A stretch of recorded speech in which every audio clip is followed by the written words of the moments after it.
guys, today I'm going to read Little Miss Helpful at the Fair by Roger Hargreaves. Little Miss Helpful was spending the day at the fair. I expect you like fairs, don't you? Little Miss Helpful did. There are so many things to do at the fair. But what Little Miss Helpful liked to do best of all was to help other people. So she looked around the fair for someone who might need her help. She stopped by Mr. Fussy, the candy floss seller. He had a question for her. I need to ask for your help, Little Miss Helpful. Could you look after my stall for a while? I completely forgot to change my goldfish's water this morning, he said, and that will never do. Don't worry, said Little Miss Helpful. I'm happy to help. A moment later, Little Miss Splendid arrived. She had made a special effort for the fair and was looking particularly splendid. Good morning, Little Miss Helpful, she said. I wish to buy a candy floss to match the colour of my hat. It's such a stylish hat. Don't you agree? Happy to help, said Little Miss Helpful.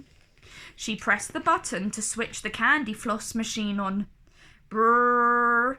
The candy floss grew and grew and grew like a big pink cloud. But the cloud was getting too big for the machine. It puffed out over the edges and covered Little Miss Splendid completely in sticky pink candy floss. She was not pleased. Her hat was ruined. She was not pleased at all. Oh, I am so terribly sorry, said Little Miss Helpful, and in a terrible state of confusion she ran away, leaving poor Little Miss Splendid more stuck than ever before. Little Miss Helpful went to the shooting gallery.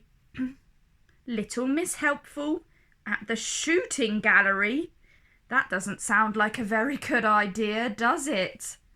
I think there might be another problem before too long. But at that moment, Little Miss Helpful noticed a very strange sight indeed. Mr. Lazy, the balloon seller, had fallen asleep. Mr. Lazy had not only fallen asleep, but he had also floated up into the sky, no doubt dreaming beautiful blue sky dreams. But his dreams would soon be over. Little Miss Helpful didn't hesitate for a second. She picked up an air rifle and pow, pow, pow! Pop, pop, pop! One by one, Mr. Lazy's colourful balloons popped. Pop, pop, pop! And for once, Mr. Lazy was wide awake. There was a big crash. Mr. Lazy had fallen to the ground thanks to the help of Little Miss Helpful. She had only wanted to help, but look what had happened. Poor Mr. Lazy went home rubbing his poor bruised bottom. To cheer herself up, Little Miss Helpful went to the food stall. All the best cooks in town had prepared food for the fair. Go and get me some bowls and cups, said Little Miss Helpful, ordered Little Miss Bossy. And I hope that for once you won't cause any trouble. But of course, Little Miss Helpful wanted to be as helpful as she possibly could. So she decided to carry as many bowls and cups as she could possibly carry. Well, couldn't, in fact.